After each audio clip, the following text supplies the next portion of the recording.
जानिब से बल्दियाती कवानीन में तरमीम के खिलाफ तहरीक इंसाफ की एहतजाजी रैली की क़यादत opposition leader Sindh Assembly Haleem Adil Sheikh कर रहे थे। एहतजाजी रैली कोटरी जलानी हाउस से पैदल मार्च करते हुए अलमदीना चौक तक पहुंची।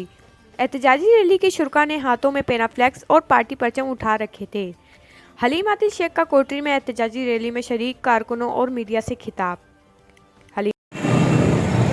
मेरे दोस्तों, मेरे साथियों, हमारे डिस्ट्रिक्ट जामशोरो कोटरी के तहरीक इंसाफ के ओहदेदारान, मेरे साथ इस वक्त हमारे एमएलए जयप्रकाश शुक्रानी साहब हैं, हमारे रीजनल सदर साइंस जमाशाह जिलानी साहब भी गाड़ी में है साहब, पीर मुर्तजा शाह जिलानी साहब हैं और हमारे जनाब यूसुफ कोहारो साहब हैं और उसके अलावा आफ्ताब कुरैशी साहब, इमामुद्दीन किरियो साहब और कराची से भी मेरे साथ हमारे ओहदेदारान, इसके अलावा वसीम साहब राना भी मौजूद है और जनाब अब्दुल रज़ाक शुजरा भी साथ है।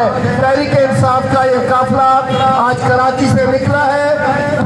रस्ते खासा हैदराबाद पे आवजू पगदार होगा वो एमपीए होगा, सरदार साहब का भतीजा जो बड़े भाई का बेटा होगा वो डिस्ट्रिक्ट का चेयरमैन होगा, सरदार साहब का दामाद जो उनकी बेटी का शौहर होगा वो टाउन का चेयरमैन होगा।